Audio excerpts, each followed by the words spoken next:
क्या दिक्कत है? हमारे देश के पहले प्रधानमंत्री का नाम बताइए, चलिए। हैं कितने? जवाहरलाल नेहरू, पंडित जवाहरलाल नेहरू। कितने साल जेल में रहे वो? 14 साल। He was in the jail for 14 years. अगर आप चाहते हैं कि आप कुछ ऐसा काम करो जो पहली बार हुआ है, तो उसके लिए वो काम करिए जो आम है। उस जमाने में भी जेल में डालना आम था, आज के दौर में भी जेल में जाना आम बात है, कोई नई बात नहीं होगी। और मैं खुदा धन्यवाद हो, परमेश्वर हमारे देश में कानून रखा है, हमारे देश में परमेश्वर ने जुडिशरी रखा है, हमारे देश में परमेश्वर ने कॉन्स्टिट्यूशन रखा है, और आज हम लोग उसी कॉन्स्टिट्यूशन के बारे में बात कर रहे हैं। कल हमारे देश का 77वां 77th डे ऑफ रिपब्लिक है, एंड ये वो दिन है जब हमारे देश में संविधान लागू हुआ था। हमारे देश में जो प्रिंसली स्टेट्स थी, जो उनके कानून थे, वो कानून लाकर एक नियम और एक कानून, अभी आईपीसी की धारा के बारे में बता रहे थे एशले भाई, ये आईपीसी की धारा, ये कॉन्स्टिट्यूशन, ये आर्टिकल 25, ये सारे आर्टिकल्स, ये सारी धाराएं उसी कॉन्स्टिट्यूशन का, उसी जुडिशरी का हिस्सा है जो हमारे देश को गवर्न करती है। और मैं खुदा धन्यवाद हूं, उस देश में रहते हैं जहां आज भी नियम और कानून है। आमीन। अगर आपको नहीं लगता कि नियम कानून है, एक दिन अपनी गाड़ी उल्टी तरफ लेके जाइएगा अट्टा मार्केट में, आपको पता चल जाएगा कि नियम कानून है।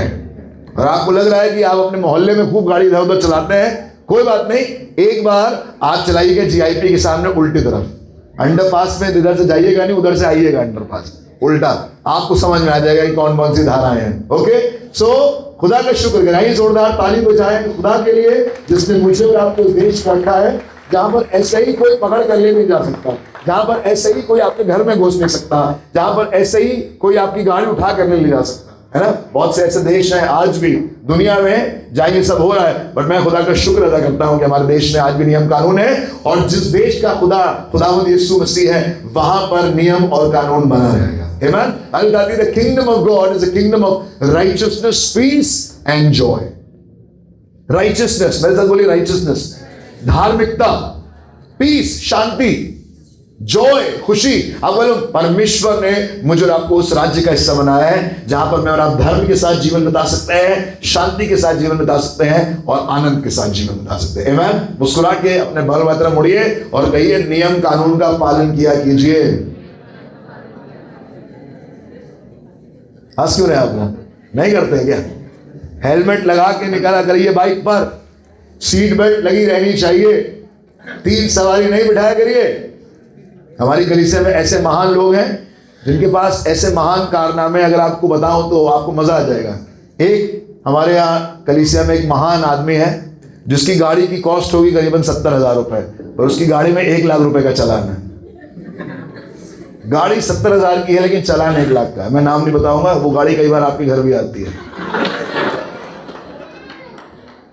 और ध्यान रखिएगा, खुदा ने मुझे आपको इसलिए गाड़ी दी थी कि आप उसमें एक्स्ट्रा लाइटें और एक्स्ट्रा हॉर्न लगाकर ऐसा चलाएं कि मतलब दुनिया भर के लोग आपको देखें पलट पलट कर, पर आप गाड़ी का इस्तेमाल करिए। ये उस जमाने की बात थी जब ये वो काम नहीं करते तो जो ये आज करते हैं। बट मैं खुदा धन्यवाद हूँ, खुदा बाप ने एक नियम बनाया है, कानून बनाया है, और परमेश्वर ने अपना काम किया। और जहाँ नियम कानून नहीं भी चलता ना, है ना। अभी मेरी पत्नी इस बात बताई थी, मेरी पत्नी ने 2 बार मुझे अपनी गवाही में कहा, एक बार कहा हस्बैंड और दूसरी बार कहा सीधे जॉय। आप अपनी गवाही सुन रहे होंगे, मैं अपनी गवाही सुन रहा था कि मेरी गवाही क्या है। तो मेरी गवाही शुरुआत हुई हस्बैंड से और खत्म हुई जॉय पर। बट खुदा धन्यवाद ने, खुदा ने बीते रविवार को यहीं पर एक बड़ा काम किया। बड़ा काम इसलिए है क्योंकि सर्विलेंस पर फोन रखने के बाद भी कभी नहीं मिलते फोन, और एक बार सिम निकल गया, एक बार फोन स्विच ऑफ बता रहा है तो वो कभी स्विच ऑन नहीं होता। आपको मालूम है किसी का फोन खोया इससे पहले? खो चुका आपका फोन? बहुत केयरलेस लोग हैं आप लोग। मिल भी गया, तब ठीक है।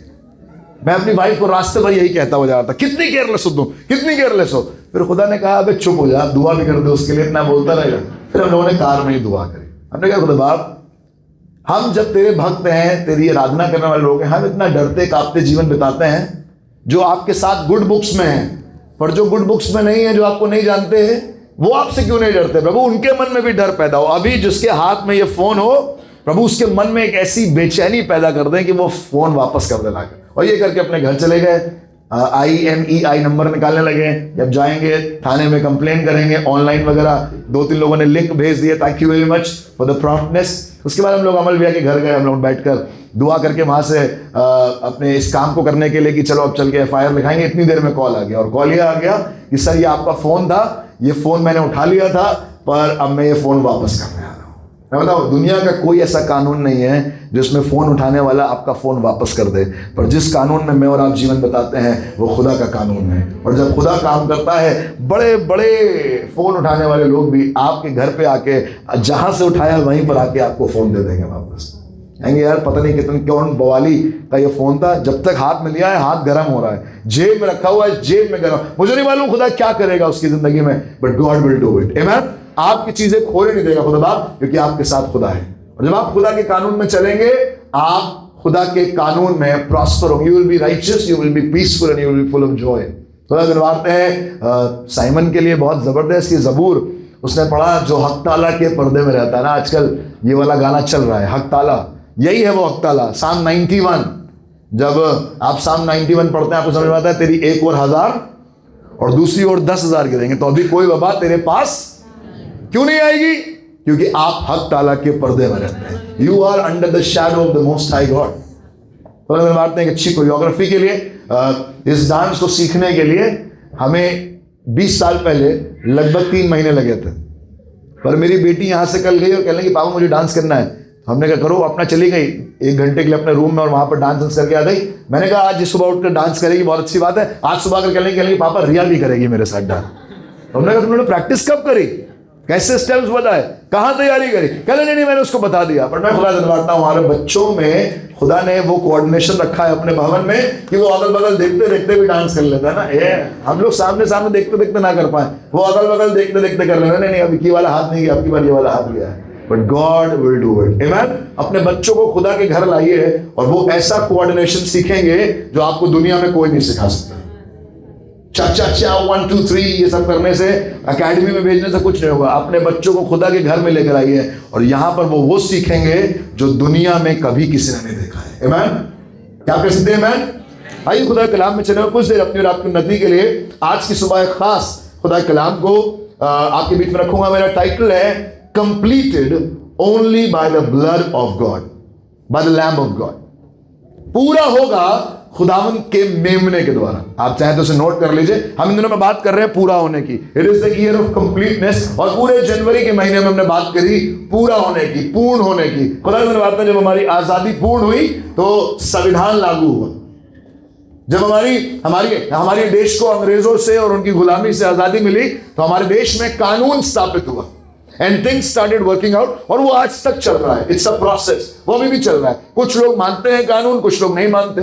कुछ लोग कानून का पालन करते हैं, कुछ लोग कानून को तोड़ते हैं, कुछ लोग कानून को अपने हाथ में ले लेते हैं। एक दिन मैंने भी कानून को अपने हाथ में ले लिया था जब मैंने योगेश को गले लगाया और इससे हाथ मिलाया। मैं जब भी इससे हाथ मिलाता हूं मैं कहता हूं तुमसे हाथ मिलाने का मतलब कानून को अपने हाथ में लेना। नहीं लीजिएगा, कोई इससे हाथ में मिलाएगा आज के बाद, सीधे गले लगाइएगा, है ना। आज ये मफलर भी उसी कलर का पहन के आया है कि आपको घबराहट महसूस होगी इसके पास जाने में,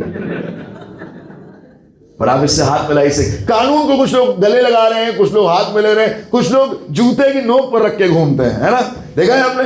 बीते दिन एक फोटो आई, एक आदमी ने अपनी कार का विंडशील्ड, माफ कीजिएगा, सनरूफ खोल दिया और उसमें पौधा निकला हुआ था ऊपर, गमला लेकर जा रहा था वो। पता नहीं आपने फोटो देखी नहीं। तो तब नीचे एक टाइटल आया कि आज पता चला कि ये वाली गाड़ियां इंडिया में क्यों चल रही हैं। जहां पर पोल्यूशन बहुत है, अपना पेड़ खुद लेके चलिए आप, अपना खुद का फ्रेश ऑक्सीजन। गाड़ी के बीच में पीछे से पेड़ निकला हुआ, पूरा एवरग्रीन ट्री निकला हुआ बीच में से, है ना। खुदा के लोगों, कुछ लोग कानून को अपने हाथ में ले रहे हैं, कुछ लोग कानून को, बट ये प्रोसेस चल रहा है। We are still want to complete. Judiciary की बात हो रही थी, अभी भी बहुत से ऐसे केसेस हैं जो पेंडिंग हैं, जो पूरे नहीं हुए हैं। अभी भी लोगों को न्याय नहीं मिला है। अभी भी पूरी तरीके से लोगों के अंदर नियम कानून का डर या उसके ऊपर विश्वास नहीं है। But it's a process, it is still being completed. वो अभी भी पूरा हो रहा है। पर मैं खुदा से मानता हूं ये पूरा तभी होगा जब इस देश में खुदा यीशु मसीह का राज्य स्थापित होगा। When the kingdom of God is going to be established, only then anything can be complete. जब तक वो नहीं आएगा, जब तक वो काम नहीं करेगा, जब तक वो गद्दी पर नहीं बैठेगा, आपको मतलब हमारी जिंदगियों में, हमारे परिवारों में, हमारे रिश्तों में, हमारी नौकरी में, हमारे समाज में, हमारे देश में चीजें अधूरी रहेंगी, क्योंकि अभी भी राजा सिंहासन पर बैठा नहीं है। And when Jesus is enthroned, only then things would be completed. This is going to be the year of completeness. आपके लिए चीज ये साल पूरा करने वाला साल होगा. जो अधूरा है वो पूरा हो जाएगा. बोलिए आमीन. जो स्वास्थ्य अधूरा है खुदा उससे पूरा करेगा. जो परिवार अधूरा है खुदा उससे पूरे करेगा. जो करियर अधूरा है खुदा उससे पूरा करेगा. God is going to complete things which are left incomplete for years. And only God can do it. सब खुदा ही कर सकता है. बगल वाले तरफ मुड़िए और कहिए इस साल खुदा आपके लिए वो सब कुछ पूरा करेगा जो अधूरा है. बोलिए बगल वाले को, कहिए खुदावंद यीशु मसीह के नाम से मैं कहना चाहता हूं, God is going to complete everything which is incomplete. Can you say amen? खुदा करेगा. खुदा ने किया है, खुदा आज भी करेगा. पर सुनिएगा, ये प्रोसेस है आज दुनिया में. संविधान, नियम, कानून, व्यवस्था, जो पुराने नियम हमारे पास भी है. सुनिएगा, उसी पुराने नियम में से उत्पत्ति उसका 22 अध्याय और उसका 6, 7 और 8 पद आपके बीच में रखना चाहता हूं. The book of Genesis chapter 20 verse 22 verse 6, 7, 8. Completed only by the lamb of God. सिर्फ खुदावंत के मेमने के द्वारा पूरा होगा. ठीक है. उत्पत्ति 22:6 में तब अब्राहम ने होम बलि की लकड़ी ले अपने पुत्र इज़हाक पर लादी और आग और छुरी को अपने हाथ में लिया और वो दोनों एक साथ चल पड़े. जी, ये कहानी आपने बार बार सुनी होगी. खुदा ने अब्राहम को कसदियों के ऊर नामक देश से बाहर निकाला और कहा अपने परिवार को छोड़कर, अपने कुटुंबियों को छोड़कर एक ऐसी जगह जाओ जहां पर मैं तुम्हें बसाऊंगा, जहां पर मैं तुम्हें दूंगा. वो जगह वो तुम्हारे और तुम्हारे वंश के लिए होगी. अब्राहम निकल गया. हरान में पहुंचा तो हरान में उसके पापा की डेथ हो गई और उसके बाद फिर वो आगे चलने लगा अपनी पत्नी को लेकर, अपने भतीजे लूत को लेकर. फिर आगे गए, फिर कुछ और काम हुआ. कुछ जमाने में हेब्रोन में बसे, थोड़ी देर के लिए इजिप्ट चले गए, वापस आए, वापस आकर कुछ और जगह बसे, अलग अलग जगहों पर. बेशेबा गए, वहां कर मरमे के पहाड़ियों देशों में इलाकों में रहे, अलग अलग जगहों पर अब्राहम गया. और फिर एक दिन खुदा के दूत अब्राहम के पास आए और कहने लगे अगले साल इसी समय पर तुम्हारे पास एक लड़का पैदा होगा. उस समय अब्राहम की उम्र 99 साल की थी. कितने साल की? For 99 years this man of God had been incomplete. वो 99 वर्ष तक अधूरा था, अकेला था. उसकी पत्नी सारा वो 90 साल की थी. उसके कोई औलाद नहीं थी. उनको लगा कि एलियाजर नामक एक दास जो उनके घर में रहता है वही उनके वंश का हकदार होगा. अभी हम लोग गाना गा रहे थे ना, यीशु घराने का वारिस तो मैं बोलो. अब्राहम के पास कोई वारिस नहीं था. There was no heir of inheritance from the side of Abraham and he was all alone. He was incomplete. बहुत धन था, बहुत दौलत थी, सोना था, चांदी था, दौलत थी, नौकर चाकर थे, गुलाम थे. He was a big man, but this big man had no son, had no children. इसके पास औलादे नहीं थे. फिर एक दिन इसका दिमाग चला. इसकी बीवी ने कहा मेरी एक दासी है हाजरा, एक काम करो इससे औलाद पैदा करो. मुझसे तो होगा नहीं, अब हम लोग बूढ़े हो गए हैं, मेरा स्त्री धर्म खत्म हो गया है, अब हम लोग कभी माँ बाप नहीं बन सकते. Things are going to stay incompleted, ऐसे ही रहेंगी. पर भाई बताती है अब्राहम ने ये बात मान ली और हाजरा से एक औलाद उत्पन्न हुई, उसका नाम था इश्माइल. भाई बताती है एक दिन खुदा ने फिर अब्राहम को दर्शन दिया और कहने लगा तेरा वंश बढ़ेगा. कहने लगा प्रभु मेरे पास इश्माइल है. कहने लगा इश्माइल नहीं, जो औलाद सारा से पैदा होगी वही. अरे ये कैसा होगा खुदा बाप? ये तो हमने खुद ही मान लिया, हमने तो ऑल्टरनेटिव ले लिया, हमने तो यू टर्न ले लिया. हमें लग रहा था ईयर ऑफ कंप्लीटनेस होगा, बट इस साल भी हमने करके देख लिया भैया कुछ नहीं हुआ, चलो अब कुछ और तरीका अपना लेते हैं. मैं आपको बताऊं 99 साल को खुदा ने वायदा किया और ठीक 100 साल की उम्र में अब्राहम 24 साल खुदा के साथ चलते चलते 75 साल की उम्र में उसको दर्शन मिला और अब 24 साल बीत चुके हैं और वो अपने 25वें silver jubilee walking with God खुदा के साथ चलते 25 साल हो गए. तुमने वादा तो किया था, 25 साल हो गए वादा पूरा होने में, अभी अधूरापन चल रहा है. खुदा कह रहा है बेटा तुमने बीच में अपने अपने काम भी कर लिए, कोई बात नहीं, but I am going to do what I want you to happen. जो तुम्हारे साथ होगा वो मैं चाहता हूं कि वो हो. अब आने लगी अब्राहम को 100 साल की उम्र में इज़हाक उत्पन्न हुआ. कितने साल की उम्र में? वो उस जमाने में भी उतना सरप्राइजिंग था जितना इस जमाने में. ये मत सोचिएगा उस जमाने में 100 साल में लोगों के औलादे पैदा होते थे, नहीं. वही 40 साल, वही 35 साल इस उम्र में लोग पैदा कर लेते थे बच्चे. पर अब्राहम 100 साल का है.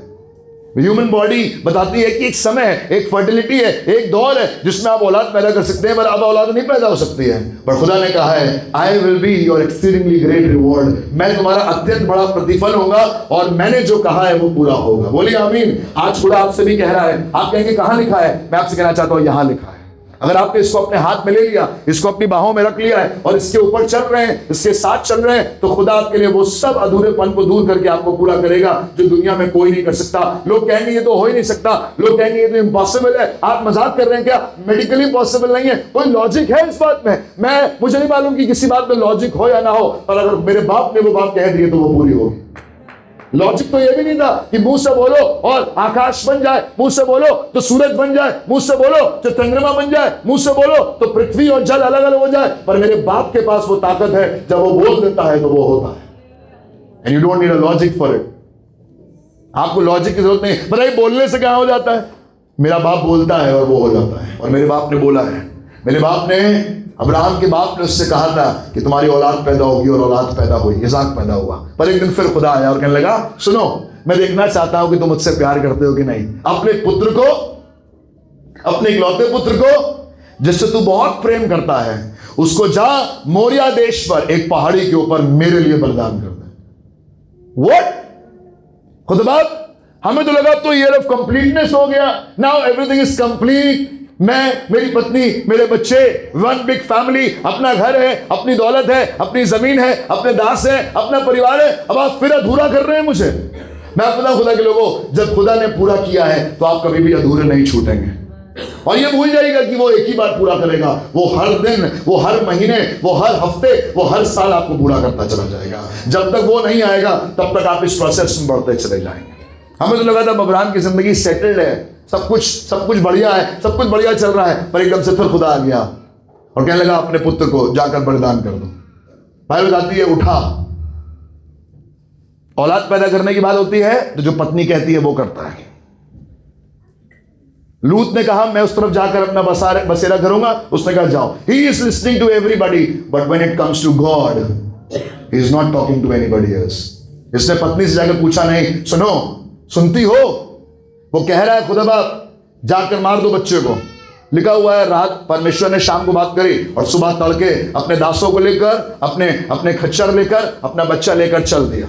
और सुनिए, अब ये अपने बच्चे को बलिदान करने जा रहा है क्योंकि खुदा ने कहा है। Now what is the story? आज की सुबह आपको ये बात क्यों बता रहा हूं? आपने स्टोरी 50 बार पढ़ी है। लिखा हुआ है तो अब्राहम ने होम बलि की लकड़ी ले अपने पुत्र इसहाक पर ला दी और आग और छुरी को अपने हाथ में लिया और वे दोनों एक साल चल पड़े। 7वें पद में लिखा है,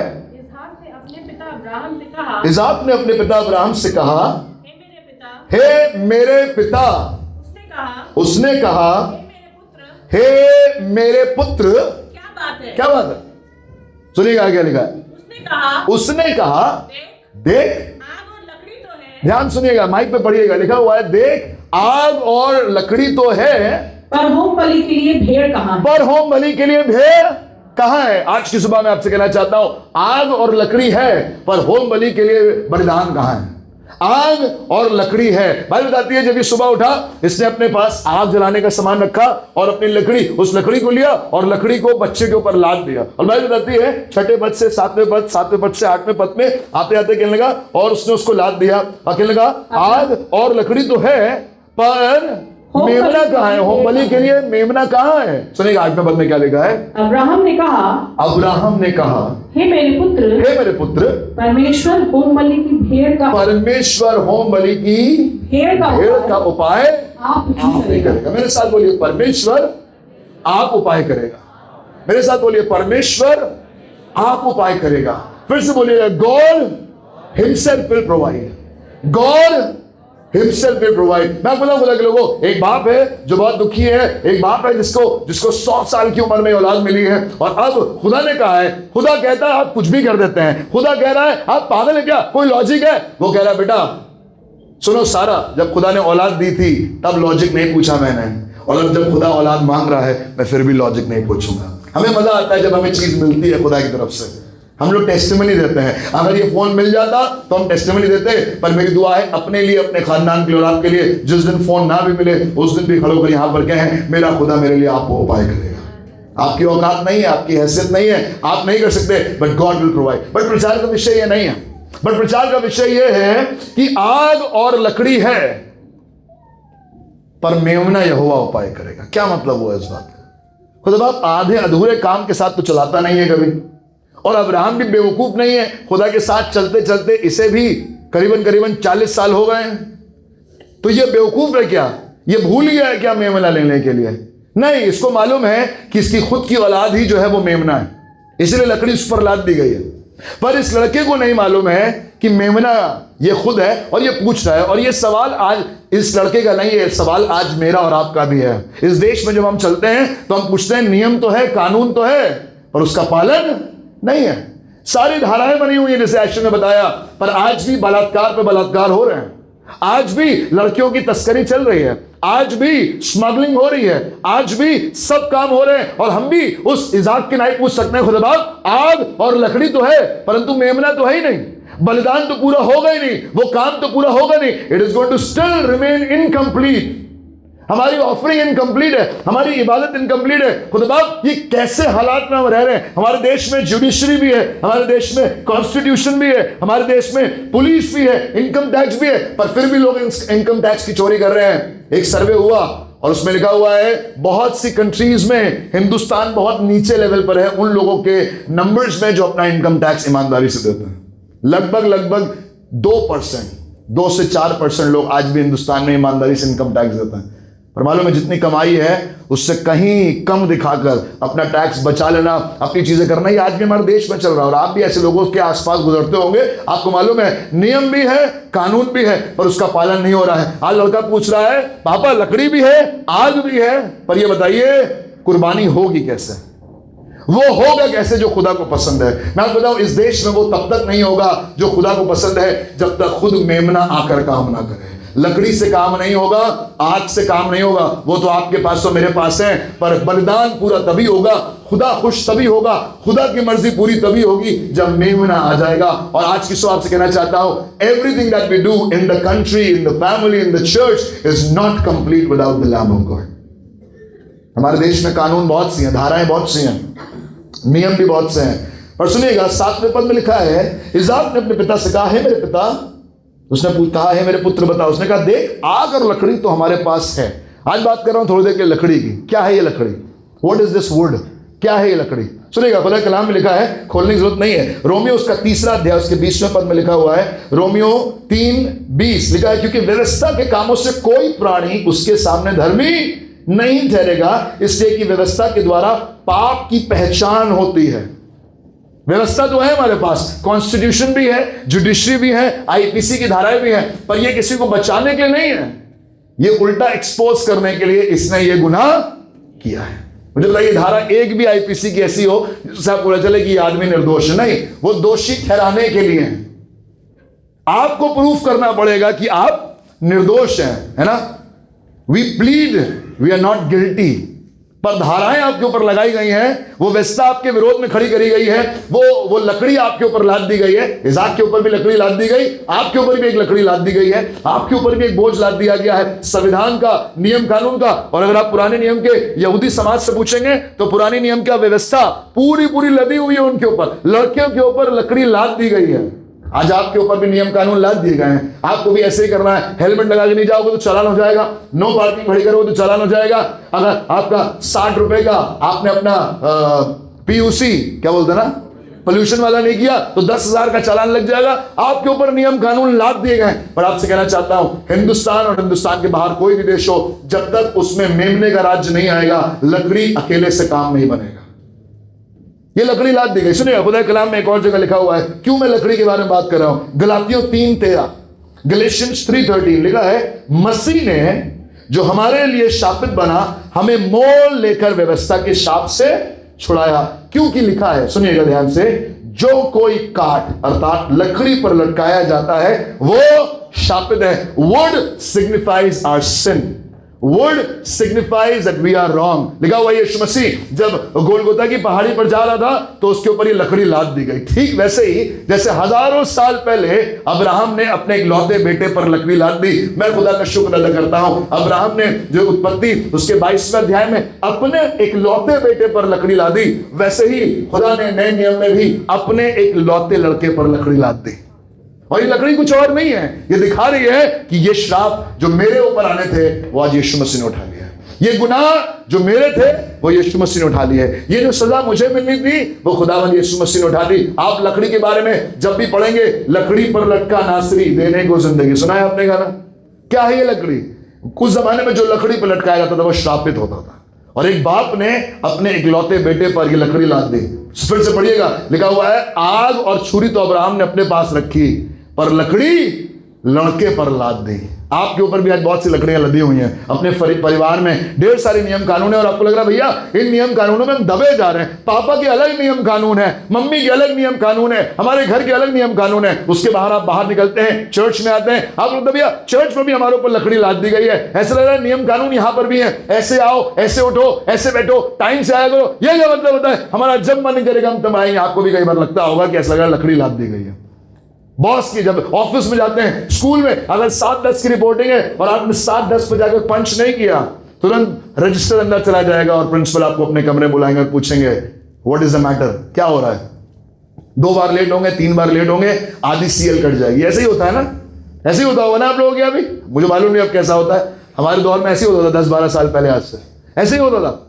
पर सुनिएगा, आपको लग रहा है जैसे आप नियम कानून में लदे हुए हैं, ये कॉन्स्टिट्यूशन, ये संविधान, ये तो ऐसा लग रहा है कि हमें बिल्कुल हमारे हाथ पैर बांध दिए हैं भैया, कुछ कर ही नहीं सकते। अब तो ऐसे ऐसे नए नए कानून आ रहे हैं कि अब इबादत भी नहीं कर सकते, आराधना भी नहीं कर सकते। मैं आपसे कहना चाहता हूं खुदा के लोगों, कई बार लकड़ी को लड़के पर लाद दिया जाएगा, क्योंकि खुदा चाहता है कि लोग समझें लकड़ी है, आग है, पर मेमना नहीं है। और अगर आपकी जिंदगी में मेमना नहीं है तो आप कितना भी संविधान, कितना भी कॉन्स्टिट्यूशन, कितना भी नियम कानून, आईपीसी की धाराएं याद करके आगे चलें, फायदा नहीं होगा। एस्टे भाई, मैं आपकी बात से पूरी तरीके से सहमत हूं, पर मैं ये कहना चाहता हूं उस लकड़ी और उस आग से बढ़कर मेमने की आवश्यकता है मेरी जिंदगी में, क्योंकि मेमना ही है जो हमें बचा सकता है। आमीन। कोई नियम कानून आपको बचा नहीं सकता, कोई संविधान आपको बचा नहीं सकता। आज पूरे हिंदुस्तान में संविधान की बात हो रही है ना, एक आदमी हाथ में संविधान संविधान संविधान लेकर घूमता रहता है, बहुत अच्छा लगता है कई बार। मैं आपको बताऊं, एक दिन जब वो गद्दी पर आएगा वो भी लकड़ी को लाद देगा, क्योंकि खुदा ने इस बात का तैयारी करी है कि अगर उपाय हो, अगर छुड़ौती हो, तो सिर्फ खुदावंत खुदा के मेमने के द्वारा हो। किसी के बेटे से आपकी छुड़ौती नहीं होगी। किसी पर्टिकुलर पॉलिटिकल खानदान का लड़का जब गद्दी पे आ जाएगा तो देखिएगा सब बदल जाएगा, कुछ नहीं बदलेगा। जिस दिन खुदावंद यीशु मसीह हिंदुस्तान की गद्दी पर बैठेगा उस दिन सब कुछ अच्छा होगा। बात बताती है शेर और मेमना एक साथ चलेंगे। वाओ, शेर और मेमना एक साथ चलेंगे, शेर और हिरन एक साथ चलेंगे। ये कैसे हो सकता है? बब्बर, शेर और हिरन एक साथ घास खा रहे होंगे। कौन सा राज्य है ये आसमान के खुदा का राज्य है। और जब उसका बेटा सिंहासन पर बैठेगा, जब वो न्याय करने के लिए बैठेगा, उस दिन आप देखिएगा कोई आईपीसी की धारा, कोई नियम कानून किसी देश का, किसी मुल्क का नहीं चलेगा। एक कानून चलेगा और वो होगा आपके और मेरे बचाव का कानून। यहां पर आपको प्रूफ करना पड़ता है that you are not guilty. वहां पर एक आदमी ने लकड़ी को खुद ही लाद लिया अपने ऊपर और कह दिया you are not guilty, I am guilty. तुम्हारे एवज में मैं लकड़ी को उठा रहा हूं। मेमने के ऊपर लकड़ी होनी चाहिए थी, लेकिन मेमना है नहीं, लड़का लेकर चल रहा है। पहली बात लकड़ी। दूसरी बात क्या था इनके पास? एक चीज थी लकड़ी और दूसरी चीज क्या थी इनके पास? आग, छुरी। सुनिएगा आग के बारे में क्या लिखा हुआ है परमेश्वर के वचन में, इब्रानियों उसका 10 अध्याय उसका 26 और 27 पर। इब्रानियों 10, 26, 27 लिखा है, क्योंकि सच्चाई की पहचान प्राप्त करने के बाद यदि हम जानबूझकर पाप करते रहें तो पापों के लिए फिर कोई बलिदान बाकी नहीं। हाँ, दंड का एक भयानक बाट जोना और आग का ज्वलन बाकी है जो विरोधियों को भस्म कर दे। मैं बताऊं ये आग क्या है? This is the judgement of God, this is the wrath of God. इनके पास नियम कानून भी है और इनके पास पनिशमेंट भी है। आपके पास भी है ना। अब्राहम क्या लेके चल रहा है? लकड़ी भी लेके चल रहा है जो दिखाता है गुनाह को, दिखाता है बोझ को, पाप के बोझ को। और इनके पास उसका संविधान भी है। समाधान, लकड़ी जलेगी कैसे, कंज्यूम कैसे होगी? जब आप किसी को पनिश करेंगे। पनिशमेंट भी है और व्यवस्था भी है, इनके साथ दोनों। अब्राहम ने जब चला तो व्यवस्था लेकर और गलती लेकर। सच बोलोगे तो ये होगा और झूठ बोलोगे तो ये होगा, व्यभिचार करोगे तो ये होगा। पुराने जमाने में क्या होता था? अगर कोई जिना कपड़े अहम जिना के वक्त में पकड़ा गया, कोई व्यभिचार करता पकड़ा गया, तुरंत लोग आते थे, गोला बनाते थे, हाथ में पत्थर रहते तो पत्थर लेके मार देते थे। So what the old testament है, पुराने नियम में क्या था? पुराने नियम में लकड़ी भी थी, यानी कि व्यवस्था। जो लकड़ी लेकर चल रहा है समझ जाइए उसी ने गुनाह किया है ना। It is going to expose you and your sin because you are carrying the word. लकड़ी दिखा रही है कि आपने गुनाह किया है। यीशु मसीह लकड़ी लेकर चल रहा है। जो लकड़ी पर, काठ पर लटकाया गया वो श्रापित है, यानी कि जैसी लकड़ी मिल गई वैसे आप श्रापित हैं। इनके पास लकड़ी है और इनके पास आग है। आग क्या है? परमेश्वर का कोप, परमेश्वर का क्रोध, द पनिशमेंट ऑफ गॉड। लकड़ी को कंज्यूम कौन करता है? आग। इनके पास आग है, इनके पास लकड़ी है, पर मैं खुदा धन्यवादता हूं मेरे पिता के पास मेमना है, और जब मेमना आता है ना लकड़ी की जरूरत होती है ना आग की जरूरत होती है, और वो अपना मेमना खुद बेचकर मेरे और आपके लिए वरदान को पूरा करता है। लिखा हुआ है, पापा हमारे पास लकड़ी है, हमारे पास व्यवस्था है, हमारे पास नियम कानून है, हमारे पास आईपीसी की धाराएं हैं। कहेगा वेरी गुड पापा, आपके पास क्या है? पापा कहेगा मेरे हाथ में आग है। आज भी बाप के हाथ में आग है, मालूम है ना आपको? कितने लोगों को मालूम है आज भी बाप के पास आग है? वो जिस दिन चाहेगा आग खोल देगा वहां से। लिखा हुआ है सदोम और अमोरा की जब चिल्लाहट उसके कान तक पहुंची, उनके गुनाह खुदा के कान तक पहुंचे, लिखा हुआ है आग और गंधरक की बरसात हो गई। उस बाप के पास आज भी आग है।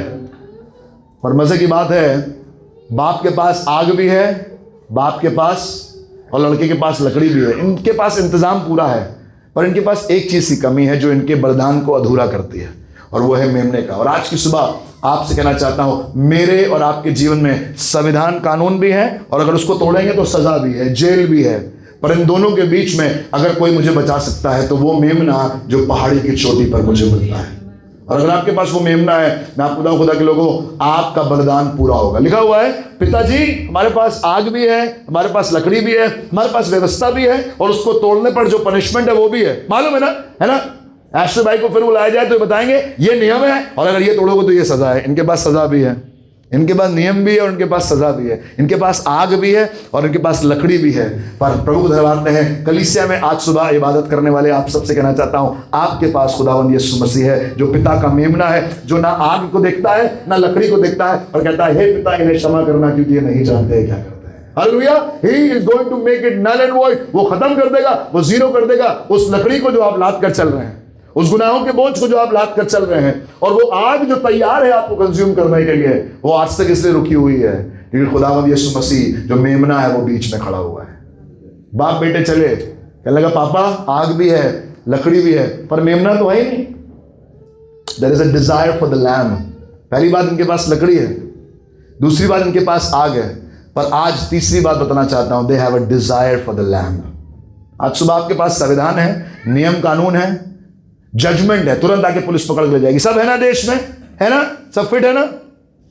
बताइए है कि नहीं है? सब फिट है ना? तुरंत गलती करेंगे तुरंत वहां गाड़ी आ जाएगी, उठा के ले जाएगी, सब सेट है। पर is there a desire for the lamb of God? मालूम उसने क्या कहा? पिता लकड़ी भी है, आग भी है, पर हमारे पास मेमना नहीं है। और मेरी दुआ है आज ये काम हमारी कलीसिया में, हमारे परिवारों से शुरू हो, और ये ऐसा फैल जाए पूरे देश में कि पूरे देश के लोगों के पास, जिनके पास कानून है, जिनके पास समाधान है, फांसी पर लटकाओ, उसको फांसी दो ना।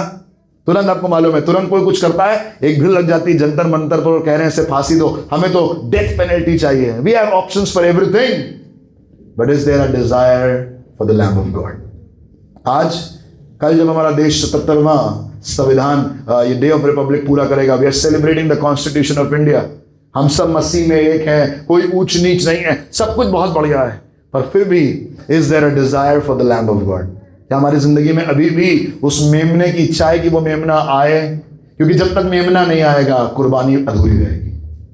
You may have would, you may have fire, आपके पास लकड़ी हो, आपके पास आग हो, पर मेमना जब तक आएगा नहीं, पिता की मर्जी पूरी नहीं होगी। आज भी इस देश में पिता की मर्जी इसलिए पूरी नहीं हो रही है, आज भी इस शहर में खुदा की मर्जी नहीं पूरी हो रही है, आज भी लोग एक दूसरे के खून के प्यासे हैं। मालूम है क्यों? क्योंकि अभी उनके मन में मेमने की इच्छा उत्पन्न नहीं हुई। उनका छोड़िए, आपसे पूछना चाहता हूं आपके अंदर कितनी है मेमने की इच्छा? खुदा आ मेरी जिंदगी में, खुदा आ मेरी जिंदगी में, रूह आ मेरी जिंदगी में। हम तो देख लेंगे उसको, हाथ लगा कर तो देखे, लकड़ी भी है और आग भी है, but there is no desire for the Lamb of God. और आज आपसे कहना चाहता हूं, only the Lamb of God is worthy to complete the offering unto the Lord. तब तक खुदा की मर्जी नहीं होगी, तब तक खुदा की रजा पूरी नहीं होगी इस देश में, जब तक मेरे और आपके अंदर खुदा के मेमने की इच्छा ना जागे। सुनेगा, पिता से बेटे ने पूछा, पापा बताइए मेमना तो है नहीं हमारे पास कुर्बानी के लिए मेमना तो है नहीं। 8वां पद लिखा है, अब्राहम ने कहा, हे मेरे पुत्र, परमेश्वर होम बलि की भेड़ का उपाय आप ही करेगा। और वे दोनों संग संग आगे चलते गए। आप भी संग संग चलते जाइए, जब तक मेमने की की एंट्री ना हो, आप भी संग संग चलिए, संग संग रहेगा, यानी कि नियम कानून भी रहेंगे और सजा भी रहेगी। आने वाले समय में ऐसे नियम कानून बनेंगे जो आपको सजा की तरफ ढकेल देंगे। आने वाले समय में प्रार्थना करना एक कानून बन जाएगा और आप उसको नहीं कर सकते और आप सजा हो जाएगी अगर आप प्रार्थना करेंगे। बट लेट इट हैपन, मेरे साथ बोलिए, होने दो। जो हो रहा है लिखा हुआ है वो दोनों संग संग चलते रहे। जब आप पहाड़ी की चोटी पर जाएंगे तभी वहां पर एक इंतजाम होगा आपके लिए। तब तक क्या करिए, तब तक लकड़ी और आग लेकर चलिए। हमारे साथ ही ऐसा क्यों होता है? हम मसीहों के साथ ही ऐसा क्यों होता है? हम लोगों के साथ ही ऐसा क्यों होता है? हम लोग तो बताइए ईमानदारी सब काम करते हैं, होने दीजिए, इट्स ओके, इट्स ओके, चलने दीजिए। लकड़ी और आग को साथ साथ चलने दीजिए, कानून और उसके दंड को एक साथ चलने दीजिए। आप भी उसमें लागू होंगे, आप भी उसके घेरे में आएंगे। खुदा बाप हमें बचा ले, नहीं, ये सब दुआ करने की जरूरत नहीं है। अगर आप उस आग में हैं, उस लकड़ी के साथ चल रहे हैं, बोझ में दबे हुए हैं, लकड़ी बिल्कुल तैयार है, चीजें आकर आपको कंज्यूम करने को तैयार है, वो बीमारी आकर आपको बर्बाद करने को तैयार है, वो लोग आपको आकर बर्बाद करने को तैयार है, आपका घर हथियाने को तैयार है, नो प्रॉब्लम, कीप वॉकिंग, आगे बढ़ते रहिए। क्योंकि जब आप पहाड़ी की चोटी पे जाएंगे, वो जो सब कुछ पूरा करने वाला मेमना, वो आपका पहाड़ी की चोटी पर इंतजार कर रहा है। डोंट वरी, परेशान नहीं होइएगा, घबराइएगा नहीं, चौंकिएगा नहीं, बेचैन मत हो जाएगा, अब क्या होगा, हाय रे, होने दीजिए। लकड़ी और आग साथ साथ चल रही है, चलने दीजिए, पर मेमना ही है जो चीजों को पूरा कर देगा। Don't worry, just have a desire for the lamb of God. इस लड़के के अंदर एक सवाल था, पापा लकड़ी भी है, आग भी है, संविधान भी है, कानून भी है, व्यवस्था भी है, पुलिस व्यवस्था भी है, दंड भी मिलता है लोगों को, कोई चोरी करके ले जाएगा तुरंत दंड हो जाएगा, सर्विलेंस पे भी रखा जा रहा है। पर इन सब चीजों के बावजूद खुदा बाप, हमें मालूम है अभी भी हमारे देश में एक चीज की कमी है, और वो है मेमने के राज्य की। आज खुदा से दुआ करिए, खुदा बाप हम चाहते हैं हमारी जिंदगी में मेमने का राज्य आए, मेमना मिल जाए, सबको मेमना मिल जाए। वो लोग जो सड़क पर गंदे काम कर रहे हैं उनको भी मेमना मिल जाए। क्या आप कह सकते हैं आमीन? क्योंकि जब उनको मेमना मिल जाएगा वो व्यवस्था और दंड से कहीं ऊपर उठ जाएंगे। क्या लिखा हुआ है यीशु मसीह के बारे में? क्या लिखा है? एक दिन एक स्त्री जो ऐन ज़िना के वक्त पकड़ी गई थी, भाग कर आई और यीशु मसीह के पैरों पर गिर गई और लोग पत्थर लेकर आए। मुझे बताइए लड़कों, इन लोगों के पास क्या था? इस पूरे सिनेरियो में दो चीजें थी यीशु मसीह की एंट्री से पहले तक। क्या थी? लकड़ी थी, व्यवस्था। एक्सपोज हो चुकी है लड़की, ये व्यवस्था के अनुसार दुष्कर्म करते हुए पकड़ी गई है, व्यभिचार में पकड़ी गई है ये। हमने इसको अपनी आंखों से व्यभिचार करते हुए देखा है। We have proof, we have evidence. और इनके पास हाथ में क्या है? आग भी है, पत्थर है, ये यहीं मारे और यहीं खत्म कर दे किस्सा। उस देश में किसी को कोई फर्क नहीं पड़ रहा है। पर मैं खुदा धन्यवाद हूं, उस स्त्री का जीवन तब बदल गया जब लकड़ी और आग के बावजूद भी इसकी मुलाकात मेमने से हो गई। मेमना झुका और लिखने लगा और फिर खड़ा होकर कहा, तुम में से जिसने कोई गुनाह ना किया वो वही पहला पत्थर मारे। लिखा हुआ है वो सब पत्थर छोड़कर चले गए। उस स्त्री से उसने पूछा, तेरे मुखालिफ कहां गए? कहने वो सबके सब चले गए। लगा, जा, मैंने भी तेरे अंदर कोई गुनाह नहीं देखा। आपको ना लकड़ी आपके अंदर गुनाह दिखाएगी आपको। जब आप लकड़ी लेकर चलेंगे तो लोगों को लगेगा यही है जिसने दुनिया का सबसे बड़ा गुनहगार यही है। कोई बात नहीं, कहने दीजिए उनको, दंड तैयार है आपके लिए। ज्यादा इबादत करेंगे, ज्यादा उछलेंगे, ज्यादा कूदेंगे, छोटे मोटे सवाल करते रहिए, ज्यादा बड़ी मीटिंग वगैरह आपने किया तो समझ लीजिएगा आप टारगेट पर हैं। कोई बात नहीं, आग और लकड़ी को साथ साथ। आज हम लोग आग से ही तो खेल रहे हैं इन दिनों में। हम लोग जब अपने घर से निकलते हैं यही बताकर निकलते हैं, खुदा बाप पता नहीं अब इस बार घर वापस लौट, इस संडे हम लोग वापस आ रहे हैं कि नहीं। मैं अपने लिए तो ये दुआ करता हूं, मुझे हर संडे ऐसा लगता हो सकता है ये आखिरी संडे हो मेरा। आपका पता नहीं, मैं खुद ये दुआ करके आता हूं। हम लोग आग से खेल रहे हैं आज, पर आग हमें जलाने नहीं पाएगी, क्योंकि हमारे साथ वो मेमना है जो हमारा तैयार कर रहा है, हमारा इंतजार कर रहा है। वो पहाड़ी की चोटी पे आप खड़े रहिएगा बस। बाइबल लिखा हुआ है खड़े खड़े यहोवा के कामों को देखो, but you should have a desire for the lamb. अगर आप संतुष्ट हैं अपने नियम कानून से, अगर आप संतुष्ट हैं, देश में सब कुछ बहुत बढ़िया चल रहा है, किसी की भी सरकार हो भैया, हमसे कोई मतलब नहीं है, हम तो देखते हैं डेवलपमेंट पर कैसे काम होता है। If you are okay, if you are settled, let me tell you, you are living a miserable life. पर अगर अभी भी आपके अंदर ये भूख और प्यास से खुदा काश की मेमने से मुलाकात हमारे देश के लोगों की हो जाए, काश की मेमने की मुलाकात मेरे पड़ोसी से हो जाए, काश की मेमने की मुलाकात मेरे बॉस से हो जाए, काश की मेमने की मुलाकात उस आदमी से हो जाए जो सड़क पर मुझे गंदी गंदी गालियां बककर जा रहा है। मेरे अंदर अगर ये इच्छा है, मैं आपको बताऊं बाइबल में बहुत सुंदर आयत लिखी है और ये मेरी फेवरेट आयत है, पहला कुरिन्थियों उसका 13, 10 और 12। मैं चाहता हूं आप इसे खोलकर पढ़िएगा। लिखा हुआ है, उससे पहले दूसरा कुरिन्थियों 5:21 में लिखा है, जो पाप से अज्ञात था, दूसरा कुरिन्थियों 5:21, जो पाप से अज्ञात था उसी को उसने हमारे लिए पाप ठहराया कि हम उसमें होकर परमेश्वर की धार्मिकता बन जाए। क्या हुआ 8वें पद में, जब वो ऊपर पहुंचे और बलिदान करने के लिए अब्राहम ने अपनी छुरी उठाई और मारने जा रहा था, तुरंत ऊपर से आवाज आई, कहने लगा अपने पुत्र पर हाथ मत डालना, क्योंकि मैंने मेमने का इंतजाम। भाई लिखा हुआ वहीं झाड़ में फंसा हुआ एक मेमना इनको मिल गया और उन्होंने उसको बांधा और उसका बलिदान किया। और बाइबल बताती है अब्राहम और इसाक दोनों वापस अपने घर चले गए। क्यों?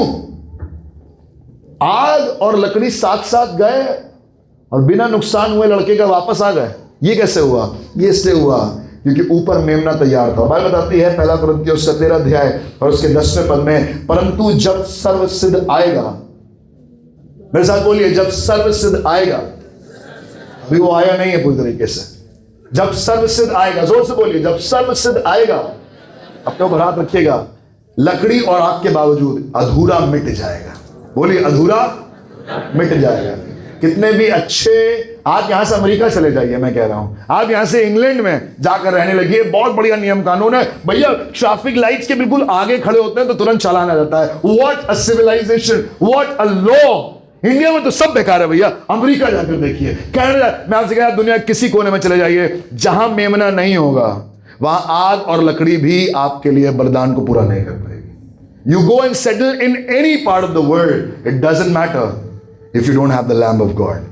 क्योंकि जब सर्वसिद्ध आएगा तभी अधूरा मिट जाएगा। और सुनिएगा 12वें पद में क्या लिखा हुआ है, लकड़ी और आग के बारे में बहुत अच्छी बात लिखी हुई है 12वें पद में। जी, अभी हमें दर्पण में धुंधला सा दिखाई देता है। अभी धुंधला सा दिखाई देता, अभी क्लैरिटी नहीं है हमारे पास ना। अभी एशले भाई बता रहे थे, मेरी प्रजा मेरे ज्ञान के, उन्होंने ये याद शेयर करी थी ना, my people lack of my knowledge. I don't know आपको संविधान की नॉलेज है या नहीं है, but he is talking about his knowledge. Do you know who he is? क्या आपको मालूम है वो कौन है? क्या आपको मालूम है वो क्या कर सकता है? क्या आपको मालूम है बाइबल में उसने क्या क्या किया है? अगर आप उसको जान गए, आप बहुत मैथ्स ना भी जानते हो, आपकी मुलाकात मेमने से हो जाएगी। आप अगर उसको जान गए, आप बहुत ज़्यादा इंजीनियरिंग के बारे में जानते हो ना जानते हो, और उसकी मुलाकात आपसे हो जाएगी। आप उसको जान गए, आपके घर में 500 रुपये के तनख्वाह में एक बाप कमाने वाला और 4 लोग खाने वाले हो, नो प्रॉब्लम, यहोवा आप उपाय करने वाला खुदा आपसे आकर मिल लेगा। उसके ज्ञान को रखिएगा, उसकी नॉलेज को रखिएगा। लिखा हुआ है अभी हमारा ज्ञान अधूरा है, अभी हमें दर्पण में धुंधला धुंधला दिखाई दे रहा है भैया, क्लैरिटी नहीं है। अभी जजमेंट में जजेस के पास क्लैरिटी नहीं है, समझ में नहीं आ रहा है, पेंडिंग चल रहे केसेस। क्यों? क्योंकि क्लैरिटी नहीं है, अभी दर्पण में धुंधला धुंधला से दिखाई दे रहा है। जी, परंतु उस समय आमने सामने देखेंगे। आमने सामने देखेंगे। मालूम है क्या दिखेगा आमने सामने? जब आप खुदा के न्याय के सिंहासन पर बैठेंगे, एक बड़ी सी स्क्रीन लगी होगी और वहां पर वो सब कुछ चल रहा होगा जो आपने चोरी छुपे किया है। और फिर आप आईपीसी की धारा वगैरह कुछ नहीं लगा सकते, आपकी आंखों के सामने आपकी स्क्रीन चल रही होगी। एक सीसीटीवी कैमरा लगा हुआ है आसमान के खुदा का आपके ऊपर, पूरे समय सर्विलेंस पर है। लिखा हुआ है अभी तो धुंधला सा दिखाई देता है, अभी तो हम एविडेंस दिखा देते हैं, शो कर देते हैं, पैसा खिला देते हैं, चीजों को धुंधला कर देते हैं, साफ साफ दिखाई ना दे कि यही है जिसने गुनाह किया। देखा आपने थ्रिलर मूवीज में आखिर तक नहीं पता चलता किसने गुनाह किया, क्योंकि सब सबूत मिटा दिए गए हैं, धुंधला कर रहे हैं। आज दुनिया चीजों को धुंधला कर रही है, पर एक दिन आएगा जब सब कुछ साफ साफ दिखाई देगा। क्या आप कह सकते हैं हालेलुया? लिखा हुआ है उस दिन सब कुछ दिखाई देगा साफ साफ। जी, इस समय मेरा ज्ञान अधूरा है, सब कुछ अधूरा है, परंतु उस लकड़ी अधूरी है, बस थैंक यू वेरी मच, सब कुछ अधूरा है, पर उस समय जब खुदावंद यीशु मसीह आएगा वो सब कुछ पूरा कर देगा। डोंट वरी, कोई दिक्कत की बात नहीं है, जैसा चल रहा है चलते रहने दीजिए। भैया बताइए क्या न्याय व्यवस्था है, भैया बताइए क्या हो रहा है हमारे देश में। हमारा तो मन करता है देश छोड़कर चले जाएं। अगर आप देश छोड़कर चले जाएंगे तो वो दुआएं कौन करेगा जो अब्राहम ने सदोम और अमोरा के लिए करी? अगर आप देश छोड़कर चले जाएंगे तो वो काम कौन करेगा जो एस्तर ने राजा के दरबार में जाकर किया? एक दिन यहाँ से बहुत से एस्तर को और बहुत से मोर्दकी को खुदा राजा के दरबार में पहुंचाएगा, ताकि वहां से खड़े होकर वो अपने लोगों की छुड़ौती का कारण बने। आमीन? आप कह सकते हैं आमीन? अपनी आंखों को बंद करें और आज की सुबह खुदा से कहें, खुदा अपना अनुग्रह करें। Lord, I have the fire, I have the wood, but my offering is incomplete without the lamb of God. आपके पास सब कुछ है प्रियो, आपके पास जीवन में सब कुछ है। D major, D for donkey. आपके पास अच्छी व्यवस्था है, नियम कानून है। भारत अभी भी उन देशों के समान नहीं है जहां पर नियम कानून नहीं, जहां जिसका मन करता है आकर किसी को भी उठाकर चला जाता है, किसी के घर पे जाकर हमला कर देता है, किसी की बहू बेटियों को उठाकर लिया जा सकता है।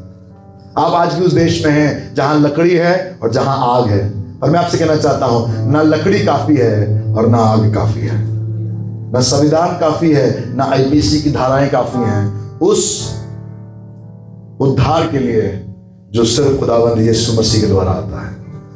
आइए उसकी ओर देखें और उससे कहें, खुदा आप मुझ पर अपना अनुग्रह करें। जब सर्वसिद्ध आएगा तो अधूरा मिट जाएगा। Jesus the complete plan of freedom, यीशु मसीह ही स्वतंत्रता की पूर्णता है। यीशु मसीह ही उद्धार की पूर्णता है। He is the one who can complete your salvation.